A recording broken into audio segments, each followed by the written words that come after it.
Perkenalkan, saya Anjeli, mahasiswi farmasi Universitas Samratulangi Manado, angkatan 2018.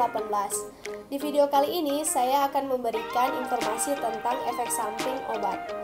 Selamat menonton!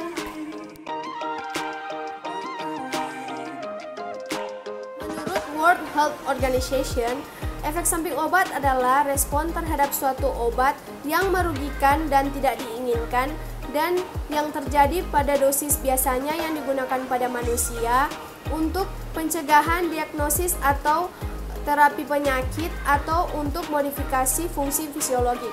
Menurut pemahaman saya, efek samping obat adalah dampak atau pengaruh yang dihasilkan dari suatu obat yang merugikan dan yang tidak dikehendaki atau tidak diinginkan. Faktor penyebab terjadinya efek samping obat berasal dari dua faktor, yaitu faktor pasien dan faktor obat. Yang pertama, faktor pasien adalah faktor intrinsik yang berasal dari pasien seperti umur, genetik, dan penyakit yang diderita. Untuk umur, pada pasien anak-anak khususnya bayi, sistem metabolismenya belum sempurna, sehingga kemungkinan terjadinya efek samping dapat lebih besar. Begitu juga pada pasien geriatri atau lansia yang kondisi tubuhnya sudah menurun.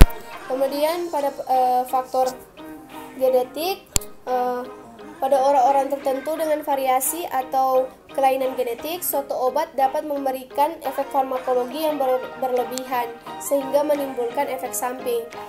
Faktor genetik ini juga berhubungan dengan kecenderungan terjadinya reaksi alergi. Contohnya pada penicillin, sekitar 1-5% orang yang mengkonsumsi penicillin mungkin mengalami reaksi alergi.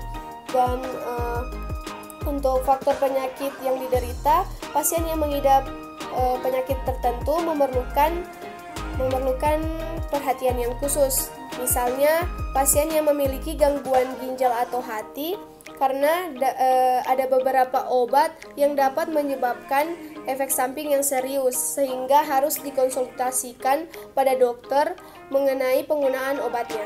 Yang kedua, faktor obat yaitu sifat dan potensi obat untuk menimbulkan efek samping seperti pemilihan obat, jangka waktu penggunaan obat, dan adanya interaksi antar obat.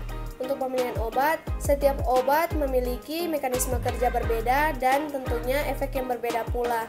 Kemudian, jangka waktu penggunaan obat, efek samping beberapa obat bisa timbul jika dikonsumsi dalam jangka waktu yang lama. Contoh, penggunaan paracetamol dosis tinggi pada jangka waktu yang lama dapat menyebabkan hepatotoksik atau kerusakan hati. Kemudian, interaksi obat, ada beberapa obat jika dikonsumsi secara bersamaan akan menimbulkan efek yang tidak diinginkan. Pertama, baca dosis dan aturan pakai. Yang kedua, lihat tanda peringatan. Yang ketiga, ketahui efek samping obat. Yang keempat, jangan sembarang memberikan obat bebas kepada anak-anak. Yang kelima, baca kandungan isi dan tanggal kadaluarsa obat. Yang keenam, beritahu dokter jika sedang hamil atau menyusui, alergi terhadap suatu obat, memiliki penyakit, riwayat penyakit diabetes, penyakit ginjal atau liver, sedang meminum obat lain atau suplemen, dan sedang menjalani diet khusus. Kemudian yang ketujuh, mintalah dokter untuk mengevaluasi pengobatan jangka panjang. Terima kasih sudah menonton video ini. Semoga video ini bermanfaat untuk kalian. Dan jangan lupa untuk like, komen, dan subscribe. Thank you, dadah!